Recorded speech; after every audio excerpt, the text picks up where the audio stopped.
오늘은 17절 말씀을 중심으로 해서 하나님과 함께 거하라, 이런 제목으로 하나님의 말씀을 나누도록 하겠습니다. 우리는 계속해서 고린도 전서를 보고 있습니다. 5장에서 이혼의 음행의 문제에 대해서 이야기하고요.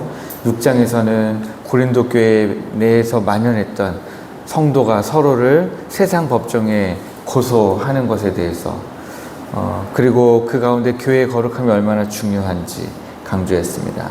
우리의 몸이 성령의 성전이면서 동시에 우리 주님이 십자가에서 피로 값주고 사신 바 된 하나님의 것이 바로 우리의 몸이다 라고 말씀을 드렸습니다. 이제 7장에 들어서면서 지금까지는 고린도 교회에 대해서 들었던 것, 고린도 교회에 이런 문제가 있다더라, 저런 문제가 있다더라 했던 것들에 대해서 바울이 지적했다면, 이제 7절 말씀에는 고린도 교회 성도들이 그래서 이런 문제가 있는데 그런 문제들 가운데서 바울에게 했던 질문들입니다. 질문들에 대한 답이죠. 그래서 7장 1절에 보시면 너희가 쓴 문제에 대하여 말하면, 이렇게 기록하고 있습니다. 그러니까 바울에게 이제 사람을 보내면서 우리가 도대체 이혼 문제는 어떻게 해야 됩니까? 결혼 생활은 어떻게 해야 됩니까? 이제 질문을 한 것이죠. 사도 바울은 물론 이제 7장 1절부터 24절까지 말씀에서 결혼을 하려면 이렇게 하고 이혼은 이래야 되고 저래야 되고 이런 말씀들을 많이 했지만, 제가 볼 때 17절 말씀은 이 모든 문제에 대한 대원칙을 우리에게 보여주고 있지 않는가, 그렇게 생각해 봤습니다. 바울 사도는 먼저 우리의 상황이 다 우연히 주어진 것이 아니다 라는 것을 분명히 밝히고 있습니다. 그래서 17절 전반전에 보시면 오직 주께서 각 사람에게 나눠주신 대로, 여기에 나눠주신 대로 다음에 그 다음 동사는 행하라죠. 그 다음에 나오는 행하라고요. 또 하나 걸리는 것이 하나님이 각 사람을 부르신 그대로 행하라, 이렇게 두 개의 문장이 있는 겁니다.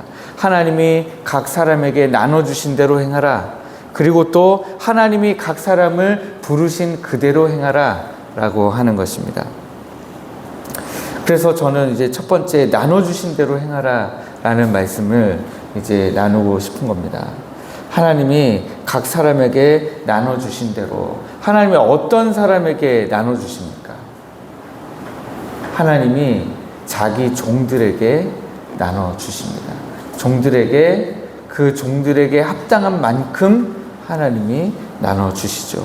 이것은 우리에게 주어져 있는 이 모든 것들에 대한 우리 하나님의 주권적 역사하심을 이야기하는 겁니다. 우리의 삶이 다 살아가는 모양이 각자 다르고요. 살아가는 그 각자의 삶의 영역이 다 다릅니다. 각자의 삶에 주어져 있는 능력이 다르고요. 우리가 흔히 얘기하는 달란트가 다 다르죠. 그것이 서로 다른데도 불구하고 우리는 때로는 그 너무 다른 것 때문에 서로 화합하지 못할 때가 있습니다. 그 화합하지 못하는 그런 우리의 모습 가운데서 사도 바울은 다른 사람 보지 말고 하나님이 나에게 나눠주신 대로 그렇게 행하라, 그렇게 이야기하는 것을 우리가 볼 수 있는 것입니다.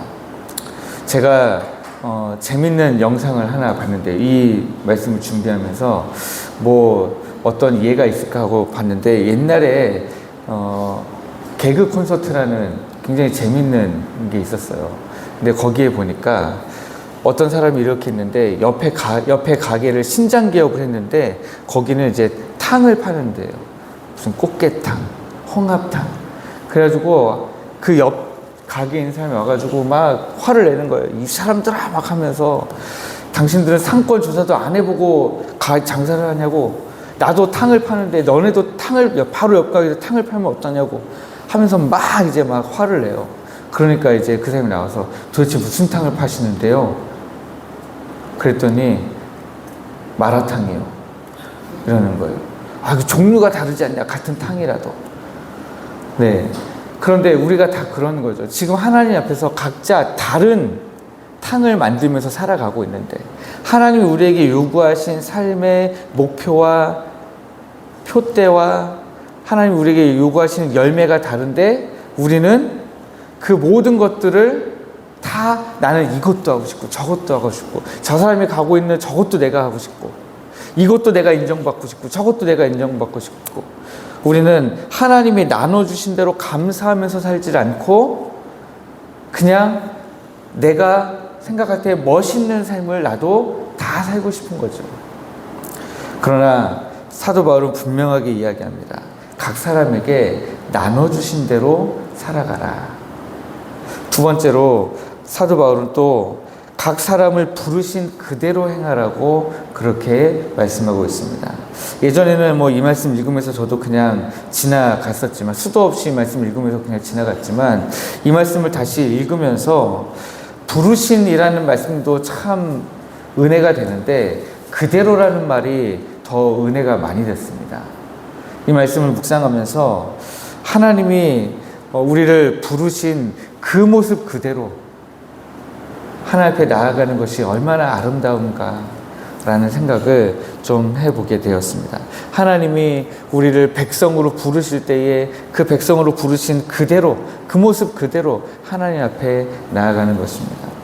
제가 볼 때에 많은 목사님들이 서로 간에, 어떤 목사님들은 설교를 참 잘하기도 하고, 어떤 목사님은 찬양을 잘하기도 하고, 어떤 목사님은 영적으로 굉장히 파워가 있는 목사님도 있고요. 그런데 우리 모두는 목사들도 다 그런 것에 있어서 밸런스를 맞추고 싶어 하지만, 특히 어떤 분들은 그런 밸런스를 갖추지 못하는 것처럼 보이는 분들도 있어요.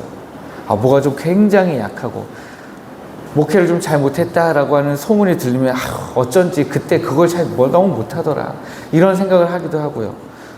그런데 나중에 돌이켜보면 각자의 자리에서 하나님이 부르신 그대로 사역하는 모습이 가장 아름다운 것이었구나 라는 생각을 참 많이 해보게 됩니다. 우리 성도들의 삶도 그렇습니다. 하나님이 부르신 그대로, 그 자리에서 하나님이 나눠주신 대로, 하나님이 부르신 그대로, 그 모습 그대로 순종하는 것이 얼마나 좋으냐라고 하는 것입니다.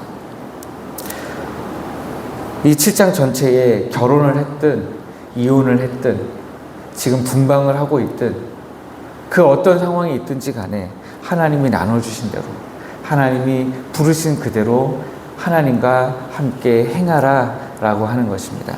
그런데 이것은 우리 성도들의 삶으로 다시 돌아오면, 우리의 삶에 주어져 있는 그 무엇이든지 간에, 나에게 1달란트가 주어졌든 5달란트가 주어졌든 하나님이 우리에게 주신 그대로, 하나님이 우리를 부르셔서 있게 하신 그 모습 그대로 우리가 하나님 앞에서 하나님이 말씀하신 대로 행하는 것, 그것이 정말 중요하다라고 하는 것입니다. 여기 17절 후반절에 보시면 내가 모든 교회에서 이와 같이 명하노라 이랬습니다. 제가 이 말씀을 이해하기 위해서 영어를 조금만 한 번만 읽어드리면 This is the rule I lay down in all the churches 이랬습니다. 이것이 법칙이에요. 이것이 법이에요. 법인데 무슨 법이냐면 사도 바울이 모든 교회들 앞에다 가져다 놓은 하나님의 법이다라고 하는 것입니다. 그러니까 하나님이 각 사람에게 나눠주신 대로, 하나님이 각 사람을 부르신 대로 하나님과 함께 행하는 것, 그것은 그냥 권면사항이라거나 그렇게 했으면 좋겠다라고 하는 선택사항이 아니라 반드시 그렇게 해야만 한다는 사실입니다.